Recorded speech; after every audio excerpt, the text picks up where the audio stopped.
Hey everyone, this is Dan Kamenstein. I'm going to take a couple minutes and go through the answers to the post-test lab quiz questions. Now the goal of this quiz was to have you apply the information that you learned during lab as we taught you, and then also use your images to answer a bunch of clinical questions. This should have been a little bit challenging. This should have stretched your knowledge a little bit and asked you to kind of think more clinically than probably you're used to. Our hope is that this will help you understand how ultrasound is used clinically and also help you prepare for taking care of patients during your third and fourth year. So we'll move on to question one. So question one essentially just asks you to post your 4 images. And just a reminder, so we're looking for a right upper quadrant image, a subxiphoid image of the heart where you should be able to see the whole heart here, as well as the pericardium. And that's important in identifying pericardial effusions because if you can't see this part of the heart down here, you're not sure if you're missing a small pericardial effusion. Your third image was a left upper quadrant view where you could see the spleen and the kidney. You should also be able to catch a little bit of the diaphragm cutting in at the top of the screen here. On this image here, we can see that we've got just a little bit of the diaphragm coming in right here. And that's all you really need in a FAST exam. But as we'll talk about later, it is important to be able to look above the diaphragm when you're worried about blunt trauma in patients who are coming in. And then the final image we asked for was a pelvic view where you could see the bladder.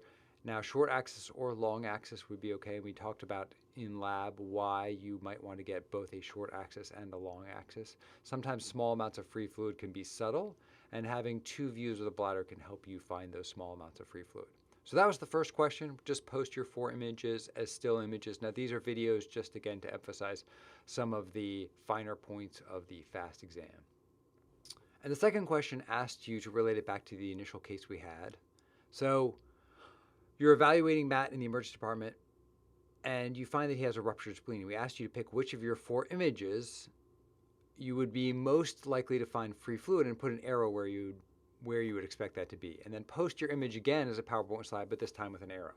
And so this is what it should have looked like. This is a right upper quadrant view where we can see the liver and the kidney. And we wanted you to identify Morrison's pouch because again, that's the most fluid dependent portion of the abdomen. So Matt came in on a long spine board and was laying flat. And so that means the free fluid would most likely accumulate in the right upper quadrant, even though he had a ruptured spleen. So again, we wanted you to think about the fact that fluid is gravity dependent, and that fluid is going to collect in the potential space of Morrison's pouch. Moving on to question 3. So this was a longer question, but the main point of this question was Matt now comes back CT scan, and rather than complaining of just abdominal pain, he has some more chest pain, and you find that he has multiple rib fractures, and all of a sudden he becomes hypotensive and starts having more trouble breathing.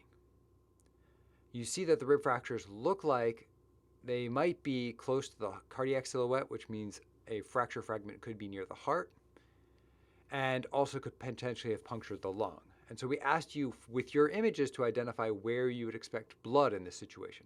Now notice the question is phrased as where you would expect blood. There are a lot of potential things that could be wrong in this situation. He could have a pneumothorax, but we haven't talked about how to find a pneumothorax with ultrasound very much. So we wanted you to identify the potential spaces where fluid might collect based on your 4 images. And so the first place it could collect is in the pericardial space. And we wanted you to put an arrow at the level of the pericardium. Now you could put it at the top because free fluid will collect in that area, or you could put it at the bottom. But really we wanted you to identify that potential space between the pericardium and the myocardium. Now obviously your images are going to be normal, so you're not going to see the fluid, but we wanted you to be able to identify where that fluid would most likely collect. So again, if a rib fracture fragment punctured into the heart, you would expect to see a traumatic pericardial effusion. It could also be a blunt pericardial effusion from blunt trauma to the heart.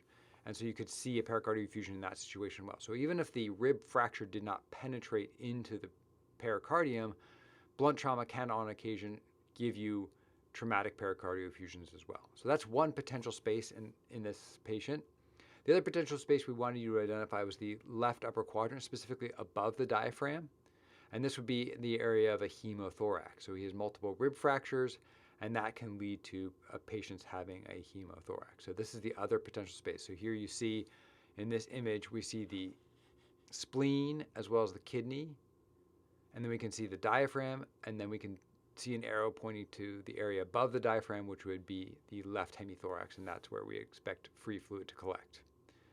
All right, question 4 asked you then to apply this information and pick the most likely cause of the patient's low blood pressure. And the correct answer would be cardiac tamponade causing obstructive shock. And we'll talk a little bit more about this as we go through the year. But really what we wanted you to recognize is that in a patient who begins to complain of shortness of breath, has very low blood pressure, in blunt trauma, and you see fluid around the heart, that can be a cause of obstructive shock. And we talked about that in one of the videos as well as the lab. The other thing I hope just from a test taking standpoint you realize is that most of the other answers don't really make sense in this context. So we don't have any information about if the patient was on any type of corticosteroids or not. We don't have any information about acute cocaine intoxication. In general, cocaine intoxication will make you more hypertensive than hypotensive. He was in trauma. We don't have any suggestion that he has heat stroke or dehydration. And postural hypotension means that if you stand up too quickly, your blood pressure drops. And again, he's on a long spine board and would not have stood up too quickly. So even if you weren't sure why he would have cardiac tamponade, hopefully the fact that none of the other answers really fit well with this case would guide you to the correct answer. Finally, question 5 was a video that we made of a pregnant female patient with some artistic license about the appearance of said female patient, but came into the emergency department complaining of some abdominal pain, hypotension, and vaginal bleeding. And we asked you again to identify where you would expect abnormalities on the FAST exam and where you would look for free fluid. So this is a case where we wanted you to recognize the patient came in a wheelchair, and so we gave you 4 images. Image 1 was a positive FAST exam in the right upper quadrant, and there you can see free fluid collecting between the liver and the kidney. Option 2 was free fluid in the left upper quadrant and in the left hemithorax. Option 3 was free fluid in the pelvis surrounding the uterus. And then option 4 was free fluid in the left hemithorax and a large pleural effusion there. And so the correct answer would be 3, free fluid in the pelvis, and this is fluid surrounding the uterus, ovaries, and fallopian tubes. And now it's not just because the patient was pregnant and had a potential ectopic pregnancy, which we wanted you to think about as the most likely reason for her presentation. What we wanted you to recognize was that she was sitting upright, and so the fluid is gravity dependent, is more likely to collect in the pelvis than in the right upper quadrant in a patient who would be supine. And that leads directly into question 6, which asked you to think about the most likely cause of free fluid in this patient, and the correct answer would have been ruptured ectopic pregnancy. The rest of these answers are unlikely given the clinical presentation and the fact that most of these would not demonstrate free fluid by ultrasound. Hopefully that was a helpful review of the answers to each of these quiz questions. Again, the questions are designed to reinforce what we taught in lab, but force you to apply that information in a slightly new context. And that is a lot of what you will do clinically as you move into your 3rd and 4th year.